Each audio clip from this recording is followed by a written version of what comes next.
Olá pessoal, professora Carolina Arantes aqui com vocês para a gente então fazer a nossa revisão para o concurso do IBAMA que vai acontecer logo mais, tá bom? Eu trouxe aqui para vocês alguns assuntos que eu acho que são assuntos importantes que devem cair aí então na sua prova do IBAMA, beleza? E lembrando que esse aqui é uma revisão para o cargo 2, tá? Do tema 1. Pega todo aquele conteúdo lá enorme, vocês já sabem aí, lógico que não dá pra gente abordar tudo aqui na revisão, eu vou trazer então os pontos principais, tá bom? Deixa aí então minhas redes sociais para vocês me seguirem e vamos lá, ajeita na cadeira e agora é hora de relembrar, tá bom? O que você já estudou. Vamos nessa! Bom, primeira questão aqui, questão de 2025, né? Questão desse ano, para a gente já entender como que a Sebrasp tem cobrado aqui algumas coisas. Vamos falar a respeito do licenciamento ambiental, do Sistema Nacional de Unidades de Conservação da Natureza, da Política Nacional de Recursos Hídricos e da Política Nacional do Meio Ambiente, julgo o item a seguir. As penalidades disciplinares previstas na legislação ambiental são consideradas instrumentos da Política Nacional de Meio Ambiente.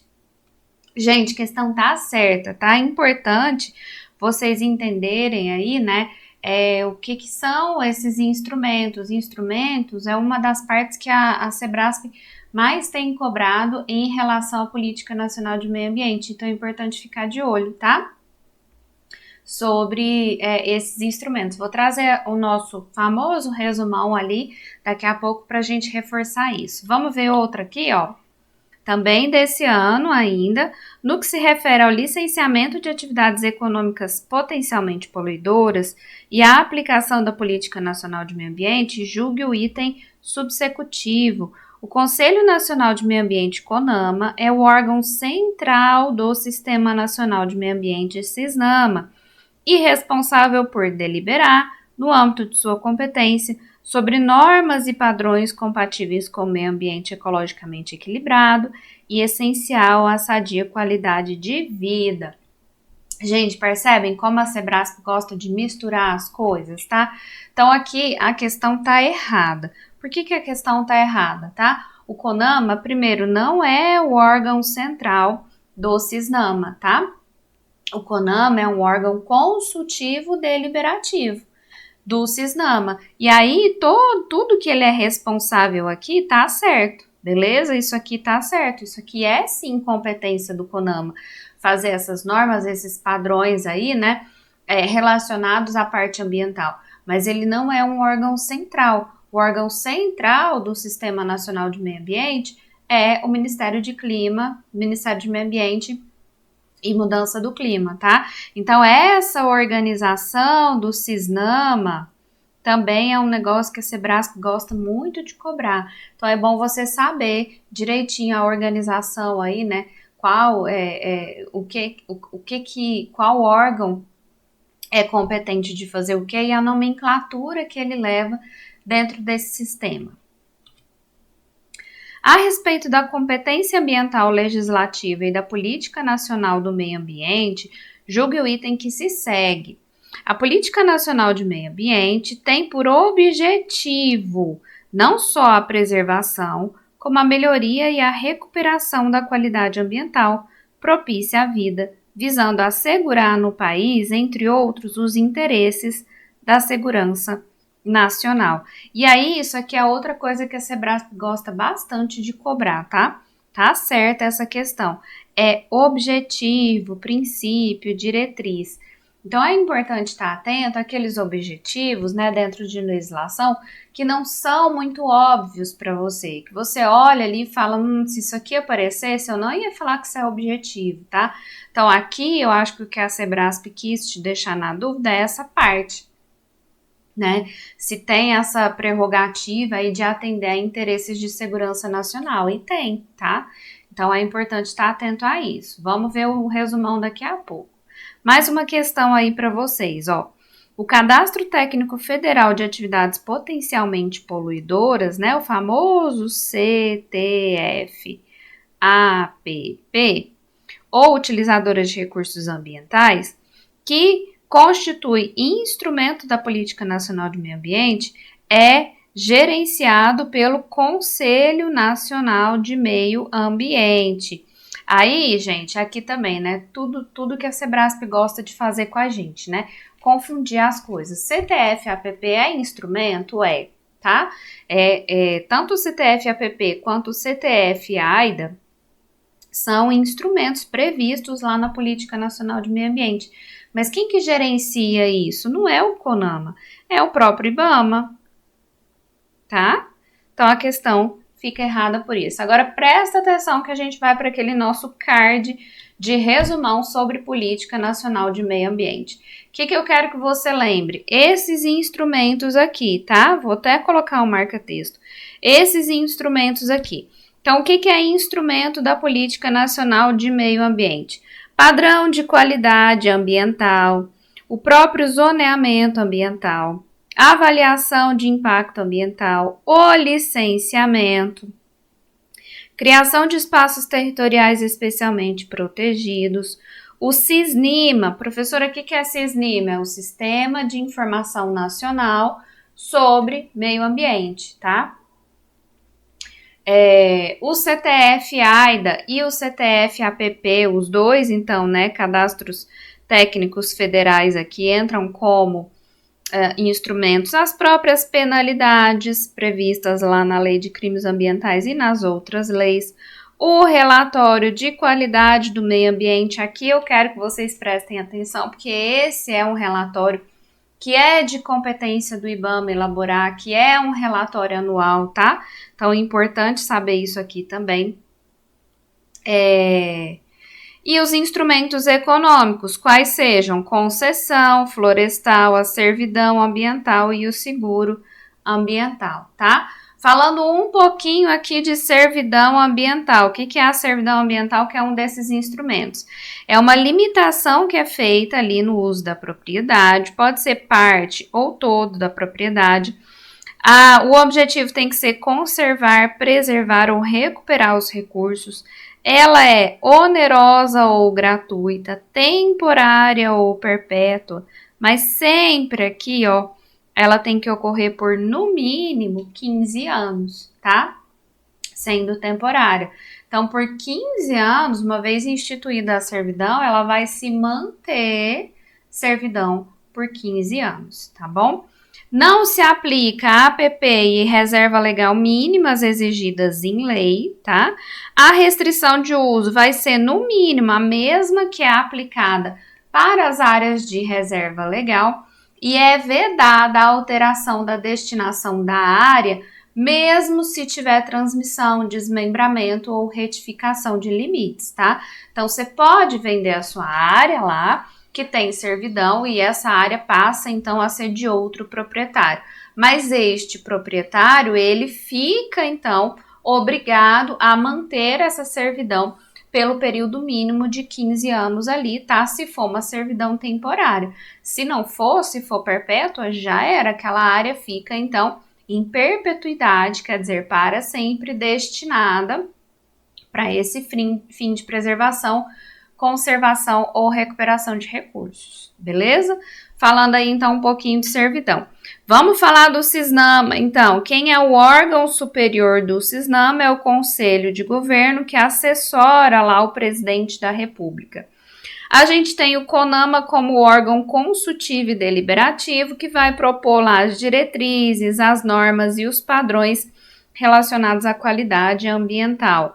O órgão central, como eu te falei, é quem? É o MMA, Ministério de Meio Ambiente e Mudança do Clima, que tem a finalidade de planejar, coordenar, supervisionar e controlar a instituição da Política Nacional de Meio Ambiente.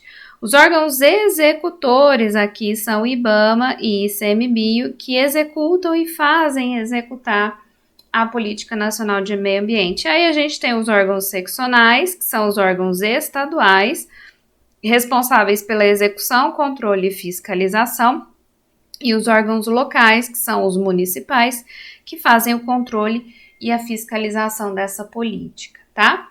Vamos ver aqui um pouquinho dos princípios da Política Nacional de Meio Ambiente, né? É uma ação governamental para manter o meio ambiente equilibrado, preza pela racionalização do uso do solo, do subsolo, da água e do ar, quer dizer, de recursos. Fala do planejamento e da fiscalização desse uso de recursos ambientais, preza pela proteção dos ecossistemas, tem ali como base, né, o controle e o zoneamento das atividades potencialmente ou efetivamente poluidoras, incentiva o estudo e a pesquisa relacionados tanto com o uso racional quanto com a proteção de recursos, faz o acompanhamento do estado da qualidade ambiental, recuperação de áreas degradadas, educação ambiental. Esses todos são princípios. Vamos agora aqui para os objetivos, tá? Qual é o objetivo, então, da Política Nacional de Meio Ambiente? Compatibilização do desenvolvimento econômico-social com a preservação da qualidade do meio ambiente, né? Em outras palavras, sustentabilidade.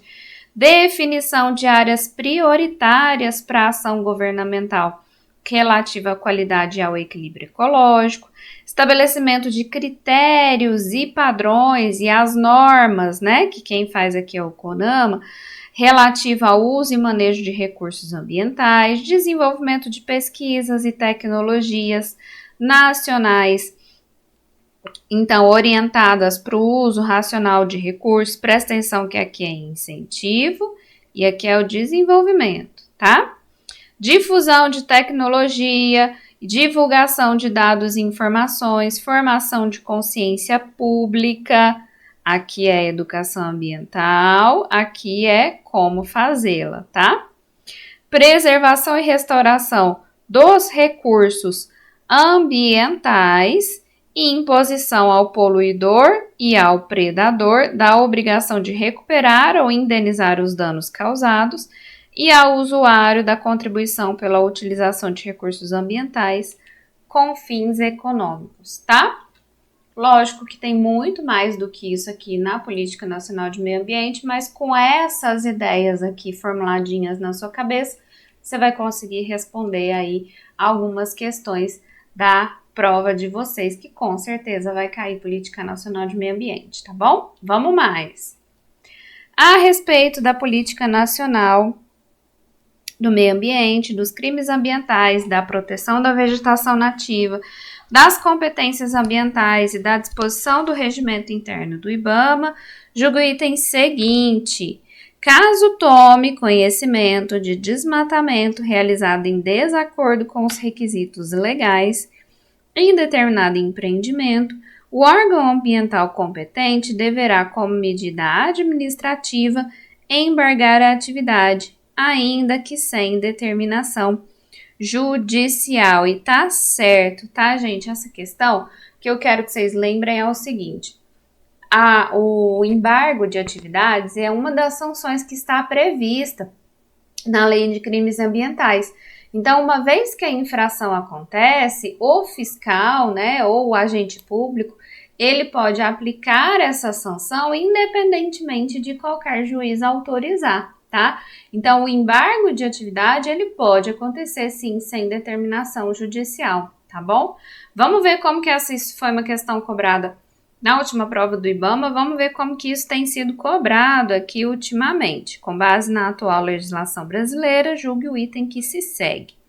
Conforme a Lei 9.605 de 98, poderá ser aplicada à pessoa jurídica infratora a penalidade de prestação de serviços à comunidade, a exemplo da execução de obras de recuperação em áreas degradadas. Certinho, tá, pessoal? Importante a gente lembrar, né, que a Lei de Crimes Ambientais, ela prevê, então, a aplicação de penas para pessoas físicas e pessoas jurídicas.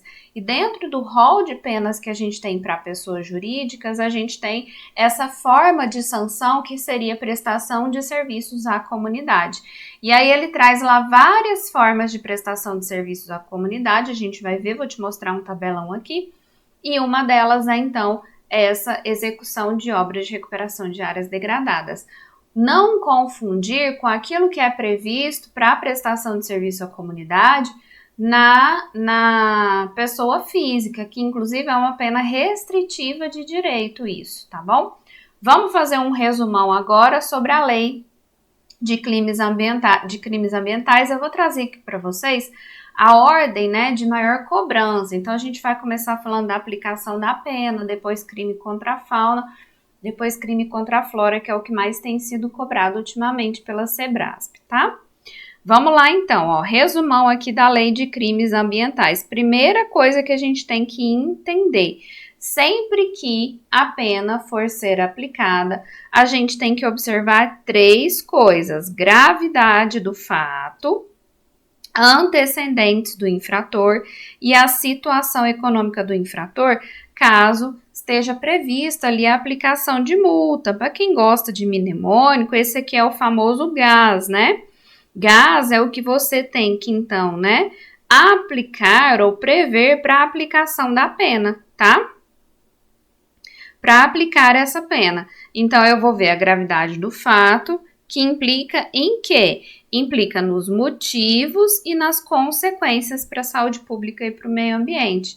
Eu vou ver quais são os antecedentes daquele infrator em relação a crimes ambientais e eu vou ver qual é a situação econômica do infrator caso eu vá aplicar multa, tá? Sempre que a gente tem pena restritiva de direito, que são, autônomas, tá? Elas podem servir para substituir penas privativas de liberdade. Então, pessoas físicas podem sofrer penas privativas de liberdade. E essas penas privativas de liberdade existe a prerrogativa na lei de que elas sejam substituídas por penas restritivas de direito. Quando que isso vai acontecer? Primeira coisa, se elas tiverem a mesma duração, quer dizer, a minha pena restritiva de direito, ela vai ter a mesma duração daquela pena restritiva de liberdade privativa de liberdade que foi aplicada, tá? Outra coisa, essa substituição só acontece se o crime for culposo ou se a pena privativa de liberdade que tinha sido aplicada for menor do que 4 anos, tá? Aí pode substituir, então, sempre considerando aqui, levando em conta a culpabilidade, os antecedentes, a conduta social, a personalidade, os motivos e circunstâncias, para que isso de fato seja, né, então, o juiz entenda que trocar essas penas vai ser suficiente, então, para disciplinar aquele infrator, tá? E a gente pode ter suspensão condicional de pena privativa de liberdade que tiver, então, ali a sua extensão de até 3 anos, tá? Então, é uma cara de Sebrasp vir trocando essas duas coisas. Falar que eu posso aplicar restritiva de direito, então, para penas privativas de liberdade até 3 anos, ou falar que eu posso ter suspensão condicional de penas privativas de liberdade até 4 anos, por exemplo, tá? É bem a cara da Sebrasp cobrar isso daí. Outra coisa que vocês precisam ter em mente quando a gente fala dessa legislação são os atenuantes. O que atenua a pena? Quer dizer, o que alivia para o lado do infrator, tá? Aí, para quem gosta de mnemônico, a gente tem também aqui o BACO. O que é o BACO? Primeiro, baixo grau de instrução ou escolaridade do agente vai ser um fator atenuante da pena, quer dizer, reduz a pena, tá? Arrependimento do infrator, tendo aqui então em vista a espontânea reparação ou limitação significativa do dano, também pode reduzir a pena. A comunicação prévia pelo agente do perigo iminente de degradação ambiental também pode reduzir a pena. E a gente tem a colaboração com agentes encarregados da vigilância e do controle ambiental também como prerrogativa para reduzir a pena. E como agravante, o que é agravante, né? Torna essa pena mais grave, torna essa pena aqui pior. É quando eu tenho reincidência em crimes ambientais, quando essa infração tenha sido cometida para ter vantagens pecuniárias, gere perigo grave tanto para a saúde humana quanto para o ambiente, provoque danos à propriedade alheia, atinja unidades de conservação ou áreas com regime especial de uso, como por exemplo, né, APP, reserva legal e assim por diante, atingindo áreas urbanas e assentamentos humanos, em período de defesa da fauna, em domingos e feriados, à noite, em épocas de seca e inundação, no interior de espaço especialmente protegido, empregando métodos cruéis para abater animais, com a fraude ou abuso de confiança, com o abuso do direito de licença, permissão ou autorização ambiental, atingindo espécies ameaçadas de extinção e se for facilitada por funcionário público no exercício de suas funções, tá? A Sebrasp gosta de confundir algumas coisas, como, por exemplo, falar sábados, domingos e feriados, né?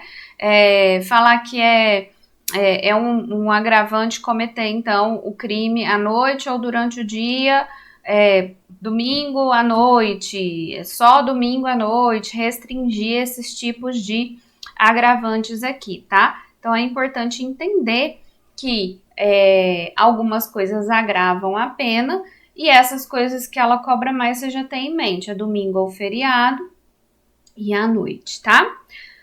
Vamos ver mais resumão aqui. Quais são as penas restritivas de direito que a gente tem aqui para pessoas, então, físicas? Prestação de serviços à comunidade. Para a pessoa física, isso vai se refletir em tarefas gratuitas que essa pessoa vai fazer, então, em parques, jardins públicos e unidades de conservação. E se tiver tido dano para alguma coisa pública ou particular ou tombada, é feita a restauração sempre que possível, tá? Outra pena restritiva de direito é a interdição temporária de direito, como, por exemplo, contratar com o poder público, receber incentivos fiscais ou outros benefícios e participar de licitações. Aqui a gente tem uma restrição de 5 anos se o crime for doloso e 3 anos se o crime for culposo. Também é cara de Sebrasp mudar esses números aqui, tá? Suspensão total ou parcial das atividades, prestação pecuniária, que vai ser o pagamento em dinheiro, né? De um valor que vai ser fixado ali, então, pelo juiz, o juiz fixa esse valor aí, esse valor fica entre 1 e 360 salário mínimos, e aí, então, né, isso vai ser estabelecido como pena. E a gente tem o recolhimento domiciliar. Lembrar sempre que esse recolhimento domiciliar ele é baseado na autodisciplina e no senso de responsabilidade. Quer dizer, ele acontece sem vigilância e a pessoa, então, que é submetida ao regime domiciliar, ela tem que fazer um trajeto que é um trajeto fixo, reconhecido ali pela autoridade que lhe conferiu a pena, né? Sem sair desse habitual dela, tá bom? E aí a gente tem aqui as penas que são para pessoas jurídicas. Para a pessoa jurídica, a pena pode ser aplicada isolada, cumulativa ou alternativamente. A gente vai ter a multa aqui, né? Dinheiro, então, a ser pagado. E a gente tem as penas restritivas de direito para pessoas jurídicas. Presta atenção. O que é restritiva de direito para pessoa jurídica? Suspensão parcial ou total das atividades, interdição temporária de estabelecimento, obra ou atividade que esteja sem autorização ou em desacordo ou violando qualquer uma dessas autorizações, proibição de contratar com o poder público, obter subsídios e subvenções ou doações por até 10 anos. E aí a gente tem uma outra modalidade de sanção, que é a prestação de serviços a comunidades, que vai ser, então, o custeio de programas e projetos ambientais, a execução de obras de recuperação de áreas degradadas, a manutenção de espaços públicos e a contribuição a entidades ambientais ou culturais públicas, tá? Vamos mais. Questãozinha aqui desse ano também. Acerca da responsabilização por danos ao meio ambiente, julgue o próximo item. A pena aplicável ao crime de apanhar espécies da fauna silvestre em rota migratória sem licença da autoridade competente será aumentada da metade se tal conduta for cometida em unidade de conservação. E tá certo. Vou trazer para vocês uma tabelinha falando dos principais crimes contra a fauna, tá? A pena pelo crime ambiental de apanhar espécies da... Isso aqui, ó, presta atenção. 2025, esse ano, procurador do município de Aracaju.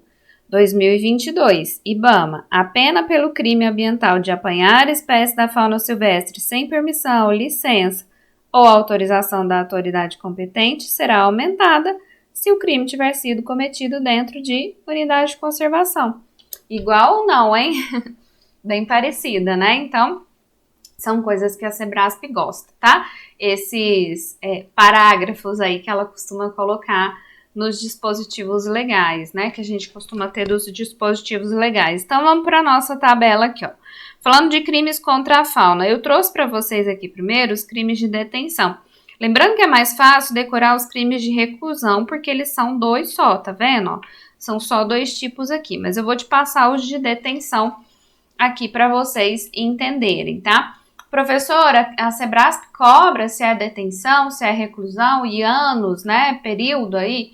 O período até que ela não cobra muito não, tá? Se é de 1 ano a 3 anos, se é de 6 meses a tantos anos, mas essa diferença de detenção para reclusão, ela tem cobrado sim, tá bom? Então, fiquem atentos a isso.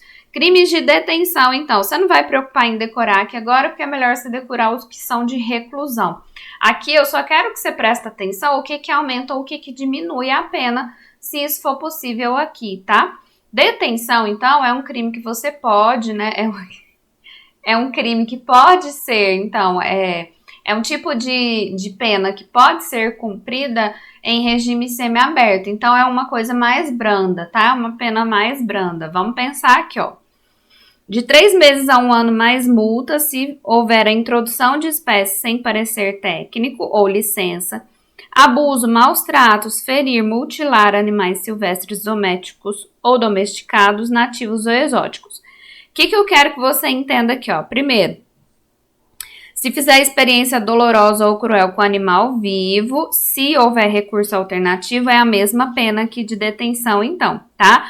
Só que essa pena aumenta para reclusão de 2 a 5 anos, que é uma das penas mais longas que a gente tem aqui, e proibição de guarda, se tudo isso aqui que a gente falou for cometido com cão ou gato, tá?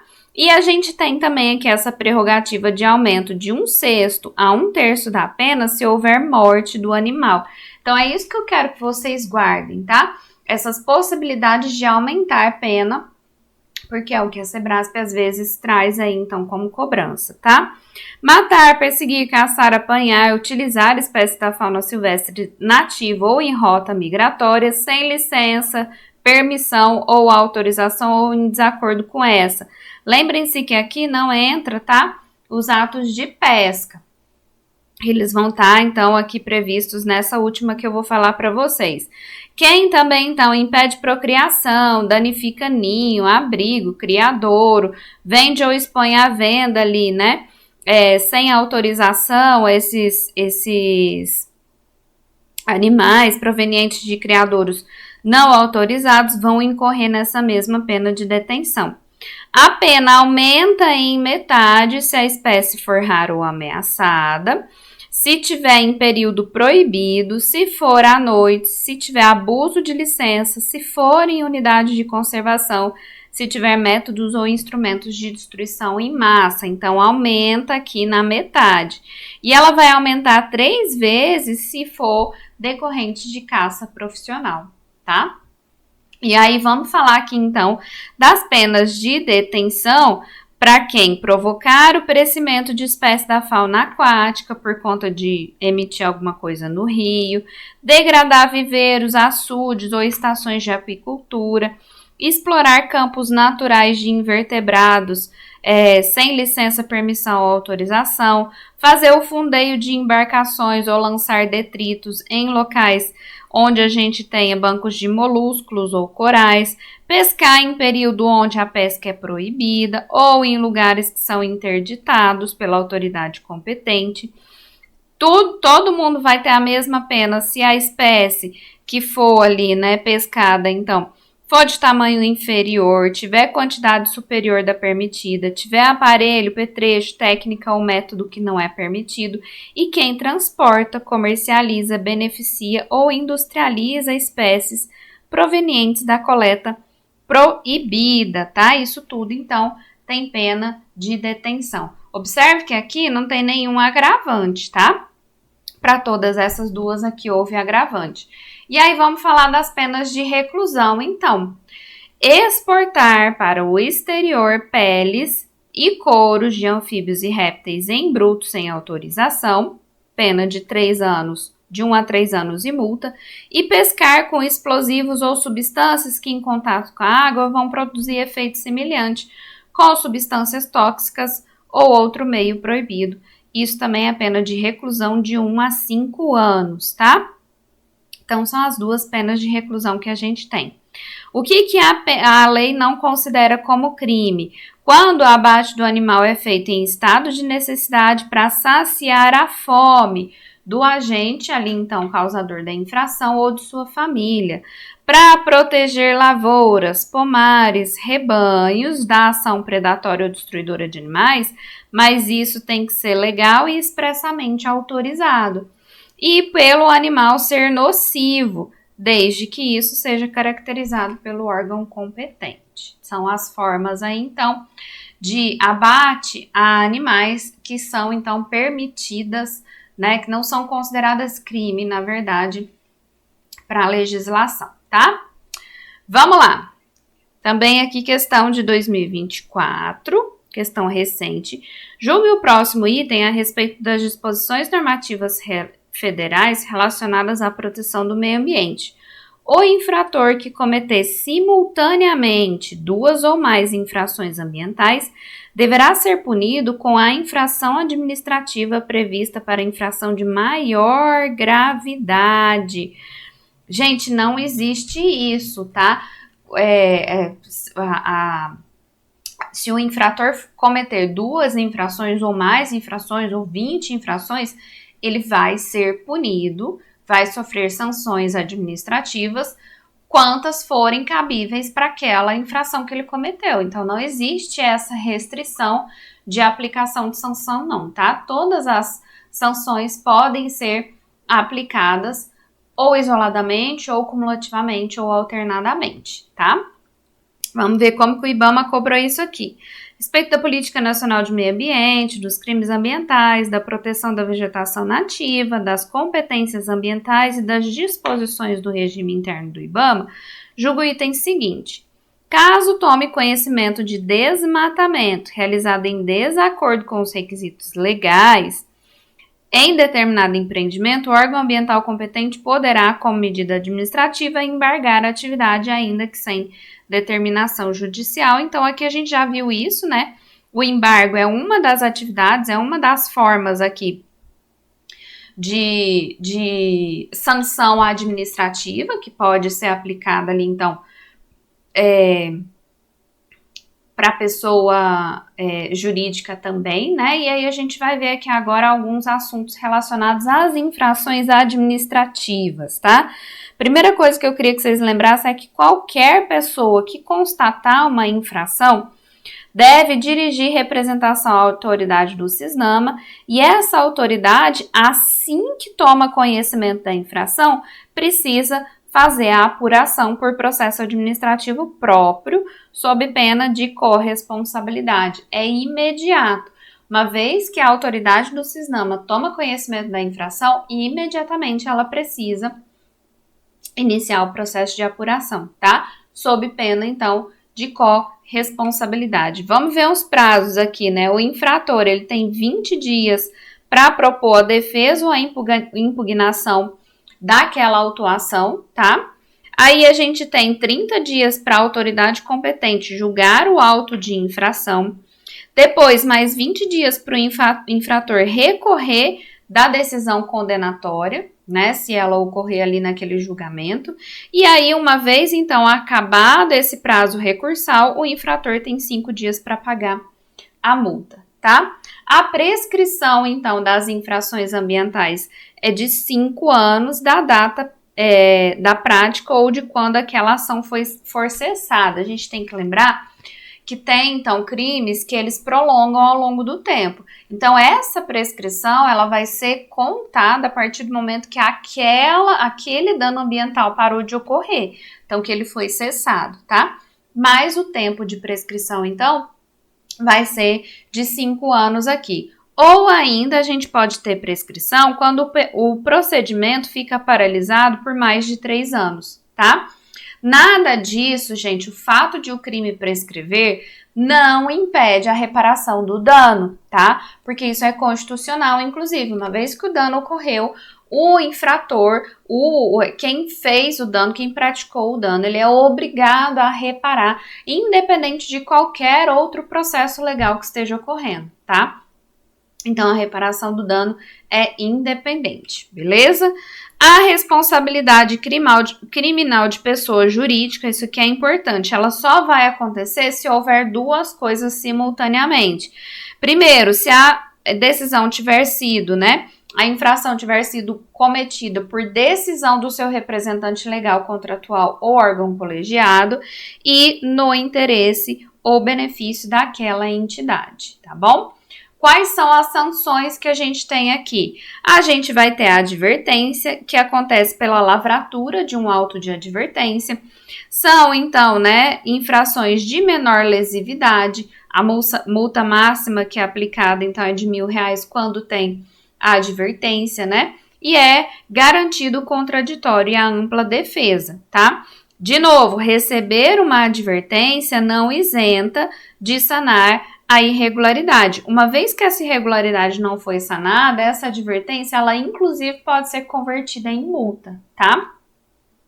O fato de ter advertência não exclui outras sanções e não condiciona nenhuma outra sanção. Ah, eu só posso aplicar multa se eu apliquei advertência antes. Isso não existe, tá? Elas são independentes e podem ser aplicadas simultaneamente. Não posso ter outra advertência em um prazo ali de 3 anos, né? Em que eu apliquei aquela advertência, tá? Do julgamento dessa advertência ou de outra penalidade. Então, aí, se houver reincidência, aí a gente já passa para outros tipos de sanção, não vale a advertência novamente, tá bom? A gente tem a multa, que aí ela vai ser aplicada aqui, né, de acordo com a unidade da infração, né, do objeto daquela infração. O valor, ele tem que ser corrigido periodicamente, ele vai variar de R$50 a R$50 milhões. A multa simples, ela acontece, então, né, quando a gente tem ali uma infração que foi advertida, ou a pessoa foi advertida daquela irregularidade, né? E não sanou essa irregularidade no prazo determinado pelo órgão competente. Se aquela pessoa jurídica opuser embaraço à fiscalização, quer dizer, impedir a fiscalização ou dificultar de alguma forma, e ela pode ser convertida em serviços de preservação, melhoria e recuperação da qualidade ambiental, a multa simples. Já a multa diária, ela é aplicada para aquelas infrações que se prolongam ao longo do tempo. E ela vai ter um valor ali de até 10% da multa simples máxima, tá? E ela vai se extinguir à medida que a situação for regularizada, tá? Para qualquer tipo de multa, a gente vai ter, então, né, essa multa triplicada se houver uma nova infração em 5 anos de mesmo valor, quer dizer, com o mesmo objeto, e ela vai ser duplicada se a gente tiver dentro de 5 anos,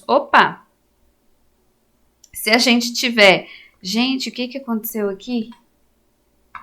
Deixa eu ver como é que eu mudo isso. Isso, consegui. Se a gente tiver dentro aqui de 5 anos, então, uma infração diferente daquela que foi aplicada a multa anterior, tá? Outras infrações, outras sanções que a gente pode ter aqui, então, para a pessoa, infrações administrativas, né? Falando em infrações administrativas, a gente pode ter a apreensão dos animais, dos produtos, dos subprodutos da fauna e da flora, dos instrumentos, dos petrechos, dos equipamentos, dos veículos de qualquer natureza que foram utilizados na infração. A gente pode ter a destruição e inutilização do produto. A gente pode ter a suspensão da venda e da fabricação do produto. A gente pode ter o embargo da obra ou atividade. Então, por exemplo, né, embargo de obra e atividade pode acontecer quando a gente tem desmatamento e queima irregular, exceto em áreas ali, então, voltadas para a subsistência. Então, a gente tem, né, essa prerrogativa de embargar, sim, atividades, mas qualquer atividade que esteja relacionada com subsistência daquela pessoa, ela não pode ser embargada, tá? Então, a prerrogativa pode embargar, se tiver desmatamento e queimada irregular, pode embargar, mas se aquilo estiver relacionado com a subsistência, não pode, tá? E quando eu tenho ali, né, plano de manejo florestal para aquela área, né, isso não exonera atividade de manutenção e recuperação. O que isso quer dizer? Embargou a área, tá? Essa área está embargada por exemplo, queimada irregular. Só que essa área, ela tem um plano de manejo florestal e nesse plano de manejo florestal, por exemplo, está prevista algum tipo de ação de manutenção para aquele período enquanto a área está embargada. O que esse dispositivo quer dizer? Olha, não tem problema. Essas ações de manejo e recuperação, elas continuam acontecendo, elas continuam sendo, então, estabelecidas, elas continuam sendo autorizadas porque elas estão previstas no plano de manejo. O que fica embargado são as demais atividades, tá? A gente pode ter demolição da obra desde que tenha sido garantido contraditório e ampla defesa.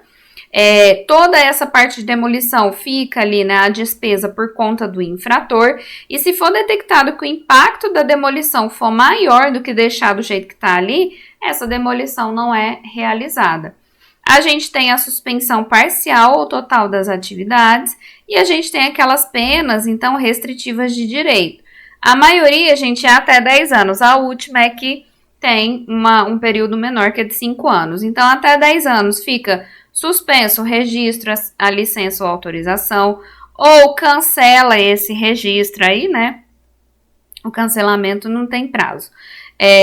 Perde ou restringe os incentivos e benefícios fiscais, perde ou suspende a participação em linhas de financiamento de estabelecimentos oficiais de crédito e proíbe a contratação com a administração pública, lembrando que nesse caso aqui, a gente tem então essa restrição de direito para 5 anos, tá bom? Vamos continuar então aqui. Próxima questão, 2024.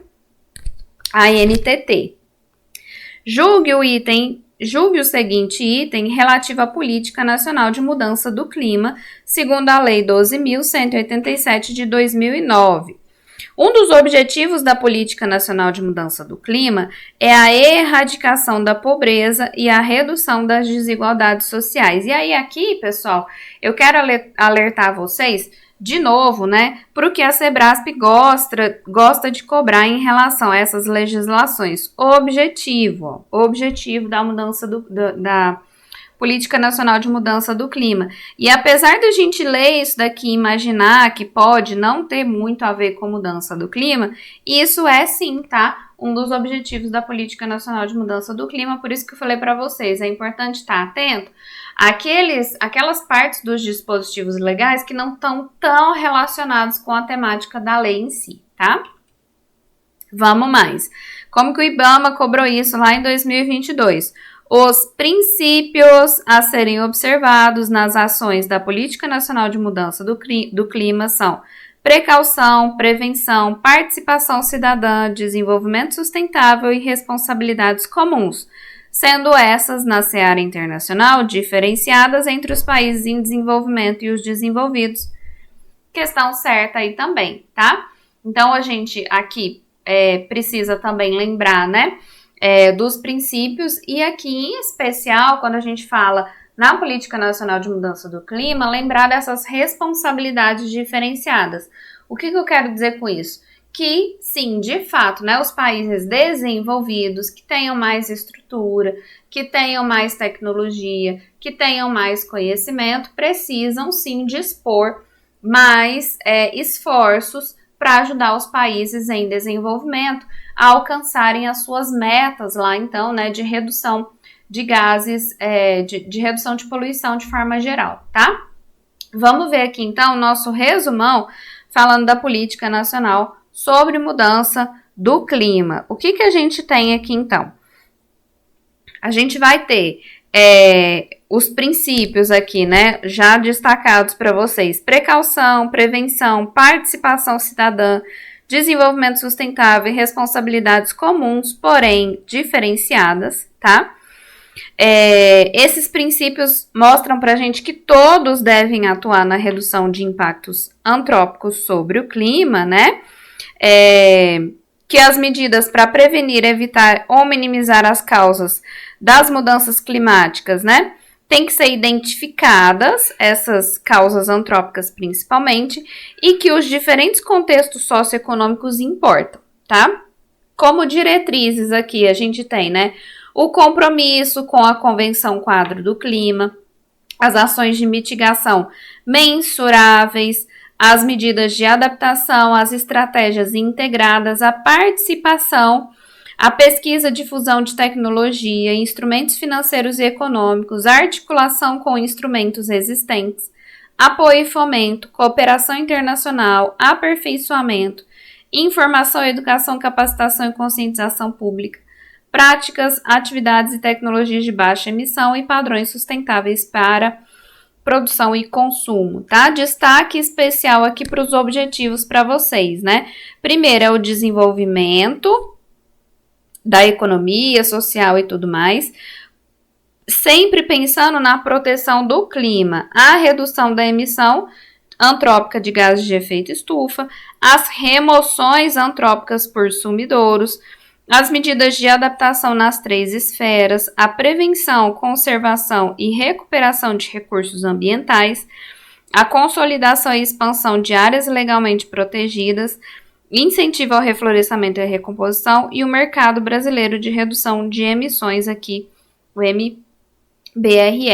Quero destacar aqui também para vocês, né, a definição legal de mudança do clima, que é qualquer alteração que possa ser direta ou indiretamente atribuída a atividades humanas que vão alterar a composição da atmosfera mundial e que se somem àquela provocada pela variabilidade climática natural observada ao longo de períodos compatíveis, tá?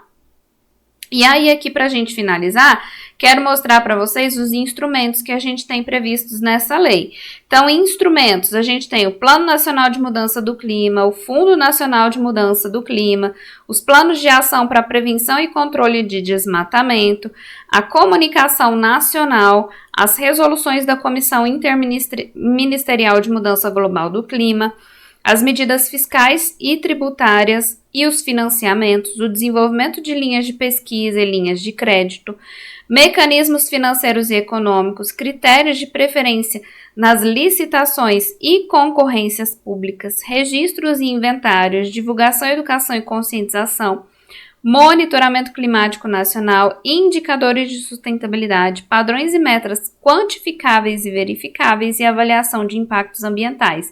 E o mais importante é a gente entender os instrumentos institucionais, que aí a gente vai ter o Comitê Interministerial de Mudança sobre o Clima, a Comissão Interministerial de Mudança sobre o Clima, Fórum Brasileiro de Mudança do Clima, a Rede Brasileira de Pesquisa e Mudanças do Clima, Rede Clima, e a Comissão de Coordenação de Atividades de Meteorologia Climática e Hidrológica, tá?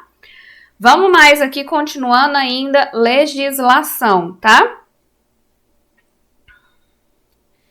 Sabendo que a Lei 13.123 de 2015 dispõe sobre bens, direitos e obrigações relativos ao patrimônio genético do Brasil, ao conhecimento a ele associado, bem como ao acesso à tecnologia, transferência tecnológica para a conservação e utilização da diversidade biológica, julgue o item que se segue. O Conselho de Gestão do Patrimônio Genético, CGEM, é um órgão colegiado de caráter deliberativo, normativo, consultivo e recursal, responsável por coordenar e elaborar a implementação de políticas para a gestão do acesso ao patrimônio genético e ao conhecimento tradicional associado e da repartição de benefícios. Questão certa. Vamos aqui então para a gente fazer o nosso resumão sobre Convenção da Diversidade Biológica. O que eu quero que vocês lembrem aqui? Eu quero que vocês lembrem o seguinte, ó. O que é a conservação ex situ? Que é a conservação, então, da biodiversidade fora de seus hábitats naturais. Quais que são os benefícios e prejuízos disso, né? Então, a gente tem aqui como benefício o fato de eu conseguir colocar em um mesmo lugar uma grande quantidade da biodiversidade, e os malefícios é que a gente vai ter então aqui, né, a interrupção da evolução do ciclo evolutivo natural dessas espécies, tá? A gente tem conservação in situ, que é, na verdade, aqui voltada para a conservação de ecossistemas e hábitats naturais e para manutenção e recuperação de populações viáveis em seus meios naturais, tá? E aí aqui as vantagens é que, então, a gente mantém ali, né, a biodiversidade no seu lugar natural de ocorrência. Então, a gente preserva toda essa questão evolutiva, né? Isso continua se mantendo ao longo do tempo, mas ela é também muito mais onerosa, porque eu demando um grande espaço e um grande esforço para a manutenção desses locais, tá? Diversidade biológica é a variabilidade de organismos vivos de todas as suas origens que a gente tem, então, na biosfera, né? Aí a gente tem diversidade dentro de espécies, entre espécies e de ecossistemas. E os recursos biológicos, que são recursos genéticos, organismos ou parte deles, populações, ou qualquer outro componente biótico dos ecossistemas real ou potencial valor, que tem um real potencial valor para a humanidade, tá? Princípios aqui da Convenção da Diversidade Biológica, a gente precisa lembrar, né, que os estados têm o direito soberano de explorar as suas biodiversidades, né, os seus próprios recursos, e que existe essa responsabilidade dos estados, né, em atuar na regulação dessa exploração, tanto nas atividades que estão sob sua jurisdição ou nas atividades que não estejam no seu território, mas que iniciem ou passem de alguma forma ali pelo seu território, tá? A Convenção da Diversidade Biológica é aplicada, então, né, a todos os componentes da diversidade biológica, nas áreas dentro dos limites das jurisdições do Estado e em processos e atividades realizadas sob jurisdição ou controle do Estado, tá?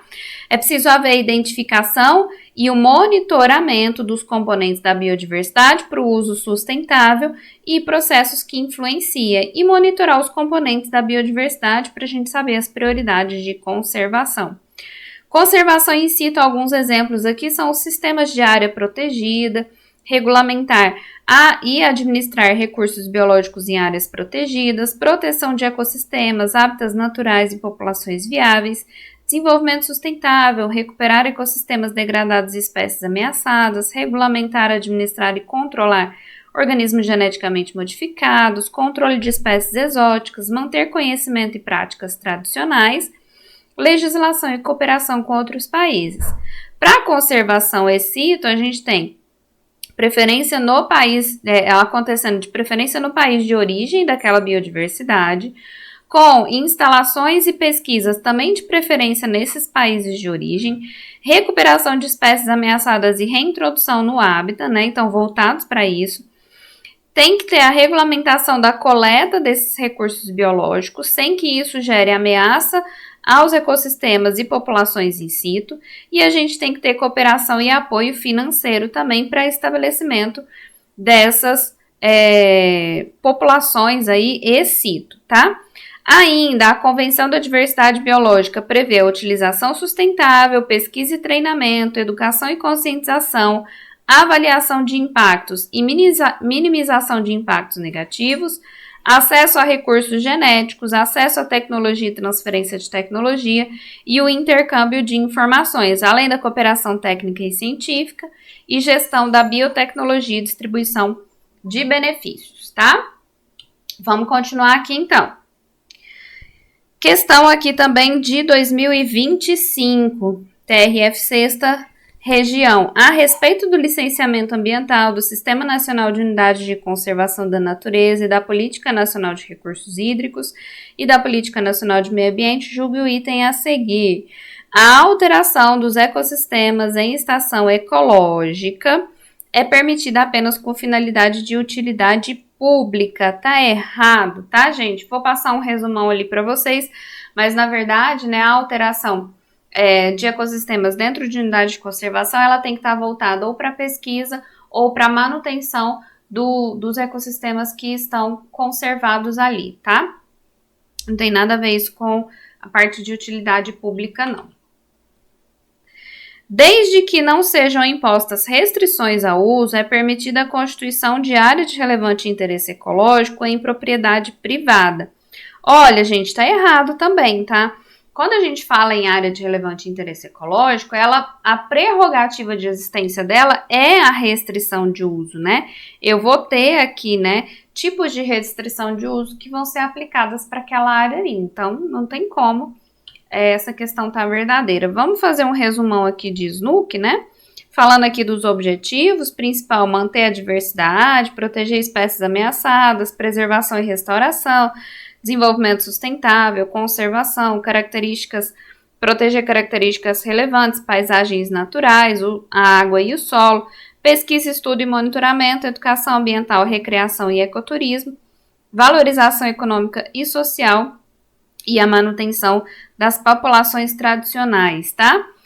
Sempre pensando aqui, né, em manter amostras significativas, em ter o envolvimento social, em ter a cooperação para estudo, pesquisa e educação ambiental, valorizar as populações locais, inclusive envolvendo elas na administração da unidade de conservação, ter sustentabilidade econômica, fazer a conservação in situ, criar a gestão integrada entre essas áreas, garantir a subsistência das populações tradicionais, ter uma alocação adequada de recurso, autonomia administrativa e financeira e a integração ali das diferentes unidades de conservação. Lembrando das categorias, a gente tem então unidade de conservação de proteção integral, onde o uso de recursos ele é permitido apenas indiretamente, e unidade de conservação de uso sustentável, onde o uso do recurso vai ser então permitido de forma sustentável, né, de acordo com o plano de manejo. Aí a gente tem que lembrar, dentro das unidades de conservação de proteção integral, a gente tem estações ecológicas, reserva biológica, parque nacional, monumento natural e refúgio da vida silvestre, tá? Todas elas podem ocorrer em áreas públicas, certo? E a gente tem aqui o monumento natural e refúgio da vida silvestre, que pode ocorrer em áreas privadas, tá? Sobre as unidades de conservação de uso sustentável, a gente tem a APA, Área de Relevante Interesse Ecológico, Floresta Nacional, Reserva Extrativista e Reserva de Desenvolvimento Sustentável, e a Reserva da Fauna, além da RPPN, Reserva Natural do Patrimônio, Reserva Particular do Patrimônio Natural, tá? E aí a gente tem, então, né, todas também podendo ser aqui áreas públicas, sendo que a APA e área de relevante interesse ecológico também pode ser privada, e a RPPN sendo exclusivamente privada, tá? Com destaque para essas aqui também, que só podem ser áreas públicas, beleza? Professora, por que tá rosinha aí, Floresta Nacional, Reserva Extrativista e Reserva de Desenvolvimento Sustentável? Porque são essas aqui que permitem, então, a permanência das populações tradicionais que ali habitavam, tá? Das comunidades que já estavam ali. Então, elas permitem a presença dessas populações. Lembrar que unidade de conservação é criado por ato do poder público. Para ampliar, a gente tem que usar, então, o mesmo ato ali da criação, Sempre pensando que a consulta pública é obrigatória, com exceção de estação ecológica e reserva biológica, né? Nesses 2 casos aqui, não precisa de consulta pública. Só que para deduzir ou desafetar, né? Então, vamos pensar assim, a gente está diminuindo, a gente está extinguindo uma unidade de conservação. Então, aí eu preciso de uma lei, tá? Uma lei específica para fazer isso. Isso é mais grave, vamos dizer assim. Então, precisa ser por lei, ato normativo de lei, tá? A zona de amortecimento é obrigatória também, exceto em APA e RPPN, que a gente não vai ter. A APA porque é grandona demais, a RPPN é porque é área exclusivamente particular. E o plano de manejo que é obrigatório para todo mundo, sem exceção, tá? E aí, vamos ver aqui também mais uma questão. O Instituto Brasileiro de Geografia e Estatística, IBGE, divide o território brasileiro em 6 biomas continentais. Em relação aos biomas brasileiros, julgue o item subsecutivo. O bioma Pantanal, que ocupa parte do estado do Mato Grosso do Sul, não é bioma exclusivamente brasileiro. E tá certo, ele não é, tá? Já passou aqui, inclusive, para biodiversidades e florestas, e eu não coloquei o título no lugar certo. Vamos falar aqui um pouquinho de todos os biomas que a gente tem. Então, a gente tem a Amazônia, que é uma floresta tropical, ocupa 60% do Brasil, território brasileiro, tem uma alta biodiversidade, alta pluviosidade o ano todo, o solo é pobre em nutrientes, a flora é bem densa e estratificada, e a fauna ali é marcada, então, né, também por uma grande diversificação, especialmente de grandes mamíferos e ictiofauna. A caatinga é sim um bioma exclusivamente brasileiro, presente na região semiárida do Brasil, com longos períodos de seca. O solo é raso, profundo, rico em minérios e pobre em matéria orgânica. A flora é xerófila, quer dizer, bem adaptada a essa seca, com folhas pequenas, espinhosas, caules suculentos e raízes profundas.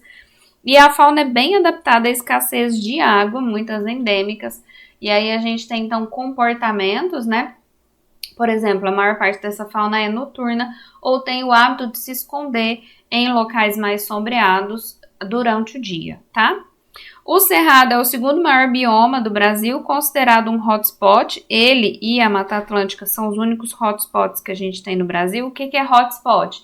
É uma área de foco, né, para conservação, uma área prioritária para conservação, porque a gente tem muitas espécies endêmicas, mais de 1.500 espécies da vegetação, da flora endêmicas, e a gente tem um alto grau de degradação também nesses biomas. Então, essa associação das duas características faz com que elas sejam enquadradas como hotspots de biodiversidade. É considerado o berço das águas, então aqui é a nascente das 3 maiores bacias da América do Sul, quais sejam Tocantins, Araguaia, São Francisco e a Bacia do Prata, tá? Possui um clima sazonal, que eu tenho um período de seca e um período de chuva. Os solos são profundos e intemperizados, têm baixa fertilidade natural e alto conteúdo de alumínio. A flora ela é bem diversificada e ela vai variar de acordo com as fitofisionomias que a gente tem, que podem ser florestais, savânicas ou campestres, tá? A fauna também é bem diversa e a gente tem alto grau de endemismo. Pantanal é a maior planície inundável do mundo, considerado reserva da biosfera pela Unesco, e também tem essa característica de sazonalidade. Nessa sazonalidade, a gente tem ali, então, as inundações do terreno, por isso o solo é bastante influenciado por essas inundações.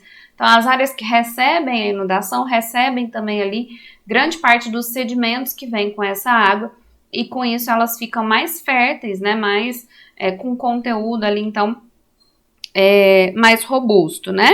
A fauna e a flora são bem diversas, né, justamente por se tratar de um ecótono, quer dizer, esse bioma ele está em contato ali com vários outros biomas, então ele tem uma troca de biodiversidade muito grande e é considerado o local com a maior concentração de fauna do mundo, tá?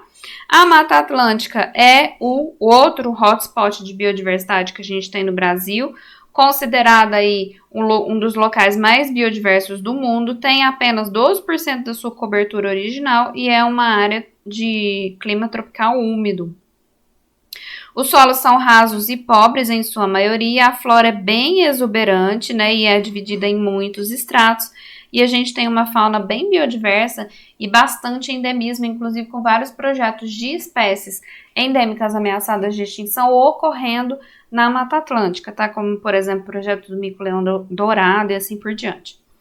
E o Pampa é um bioma restrito ao estado do Rio Grande do Sul, de clima temperado subtropical. O solo, ele tem uma fertilidade de moderada a alta, por isso que é uma região bastante agrícola, né?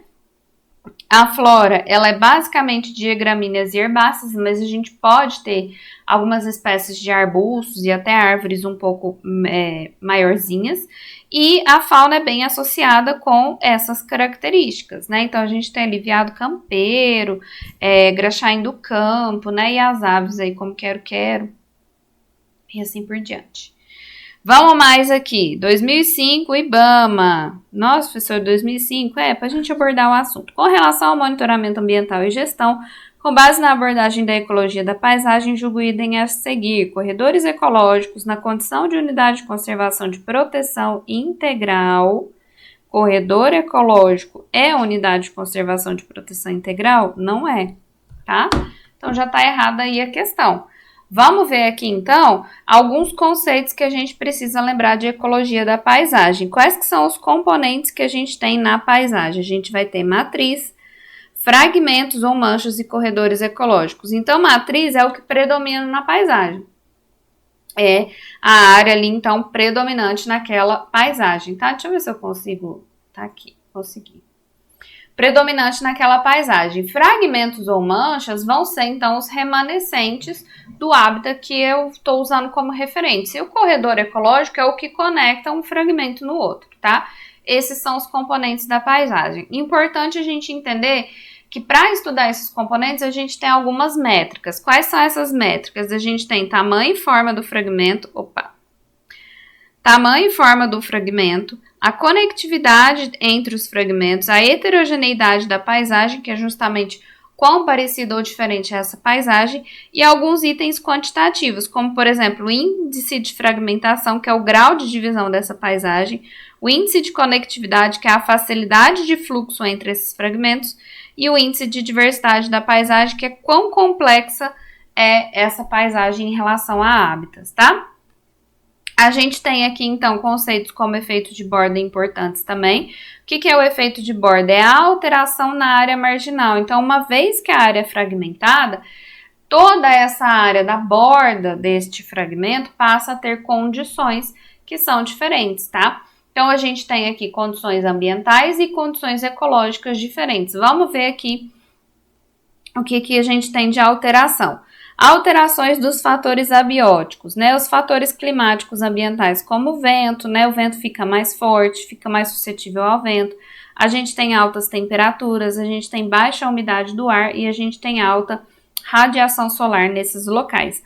Os fatores bióticos diretos vão ser a alteração na abundância e na distribuição de espécies, pensando que essa área ali, então, que eu tenho na borda do fragmento, ela passa a ter espécies normalmente mais generalistas, ocupando esse local em caráter de dominância, em relação ao núcleo daquele fragmento, que eu posso ter, então, ali a possibilidade de ocupação de espécies especialistas, tá? A ideia é que nessa área da borda, eu vou ter a ocorrência daquelas espécies que resistem a essas condições mais adversas, tá?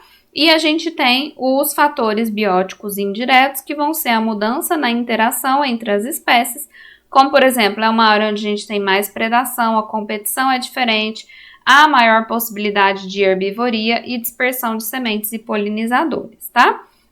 Quanto à fragmentação, ela pode ser natural ou antrópica, vai depender do grau de isolamento e do tamanho e da forma, né? A matriz, ela regula muito ali, então, esse fragmento, né? Ela regula os efeitos de borda, ela pode ser uma fonte de perturbação, ela pode ser um hábitat alternativo e ela faz o controle de fluxo, além de regular o uso dos corredores, como, por exemplo, stepping stones, e regular a sensibilidade da fragmentação. Lembrando que essa matriz, quanto mais parecida ela for com aquilo que constitui o fragmento, maior vai ser essa conectividade. Então, mais fácil é da gente ter ali, né, um ambiente mais equilibrado. Quanto mais diferente essa matriz é do fragmento que eu estou considerando, maiores vão ser as consequências. Então, fica mais difícil a movimentação, a gente pode ter muito mais fontes de perturbação, tá? Tudo isso, então, é fator aqui para a gente falar de fragmentação. Quais são as consequências da fragmentação? A redução de hábitat, consequentemente, redução da biodiversidade e a perda de serviços ecossistêmicos. Essas são as principais, tá? Quanto aos corredores ecológicos, são então áreas naturais ou seminaturais que fazem essa ligação e permitem o fluxo gênico e o movimento da biota entre fragmentos, né? Eles são instituídos com base em estudos sobre deslocamento de espécies, áreas de vida e distribuição, possuem regras específicas de utilização, podem, então, ser importantes para melhorar a dispersão de organismos, aumentar o fluxo gênico, melhorar ali, né, o ciclo, o fluxo hidrológico e o fluxo de matéria e de nutrientes entre os fragmentos, mas ele também pode ser uma fonte de espécies invasoras, de propagação de doenças e pestes e de propagação de distúrbios, como, por exemplo, o fogo, tá? Lembrando que os corredores, eles podem trazer uma conectividade estrutural e uma funcional. O que eu quero dizer com isso? Eu posso ter dois fragmentos que estão ligados fisicamente um com o outro, tá? Mas que a composição desse corredor é tão diferente do ambiente que eu tenho nos fragmentos que algumas espécies têm dificuldade em percorrer esse corredor. Então, apesar de eu ter uma estrutura física, para algumas espécies ela não funciona. Então, a espécie não faz essa conexão por não usar o corredor. À medida que eu coloco ali, então, né, elementos que são parecidos ou que favorecem essa movimentação, esse fluxo, aí a gente tem uma conectividade funcional também acontecendo, tá? E lembrar dos stepping stones, então, stepping stones. Então, eu posso não ter uma coisa contínua, uma ligação contínua de corredor, mas ter aqui pontinhos, tá? Salpicados na paisagem que acabam favorecendo a conexão entre um fragmento e outro.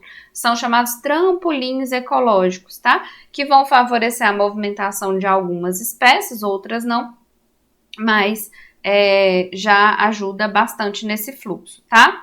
Vamos lembrar aqui, então, falar um pouco de avaliação de risco de extinção. Quando a gente fala em avaliação de risco de extinção, o que eu vou considerar? Eu vou considerar a situação daquele espécime na natureza, o risco de extinção em um futuro próximo, a distribuição geográfica, o tamanho populacional, as características biológicas, as ameaças a que estão expostas e as ações de conservação que já existem. E eu quero que vocês lembrem aqui, então, das categorias, né, possíveis aí que a gente tem de risco de extinção.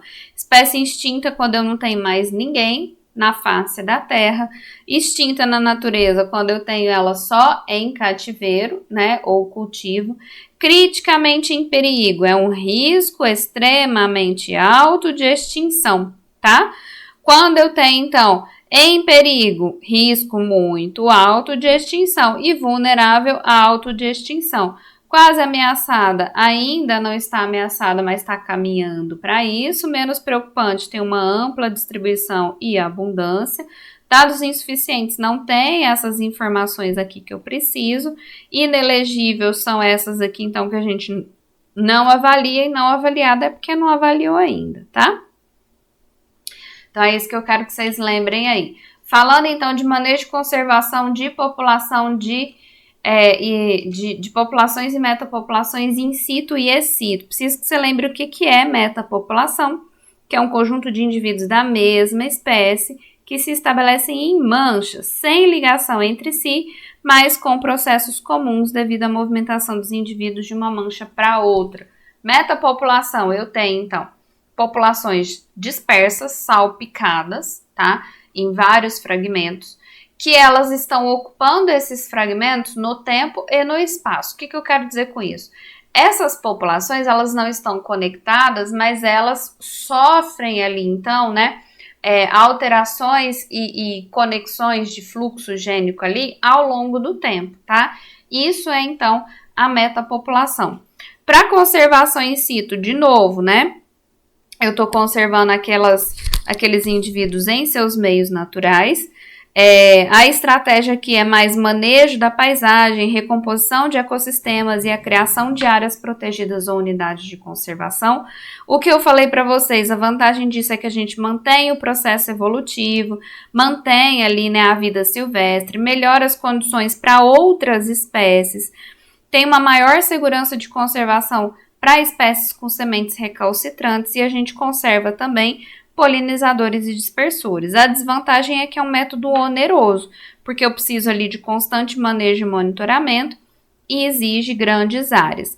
Para conservação ex situ, a gente está então, né, fazendo a conservação fora do ambiente natural. A estratégia para a fauna é criar zoológicos e aquários, criadores e museus. Para a flora, a gente tem jardins botânicos, bancos de germoplasma e herbários, tá? A vantagem é que a gente preserva genes por séculos, concentra o material genético de várias procedências em um lugar só e aí consegue proteger melhor a diversidade intraespecífica. O problema é que a gente paralisa os processos evolutivos e isso depende de ação permanente do homem. Como a gente tem ali grande quantidade de material genético num só lugar, essa coleção fica bastante variável, tá? E aí eu vou encerrar por aqui a nossa revisão. Eu acho que vocês têm bastante conhecimento, né? Que vocês adquiriram aí ao longo desse tempo de estudo para poder realizar essa prova com tranquilidade. Façam então, né? Tudo aquilo que vocês estão fazendo já há muito tempo aí de preparação.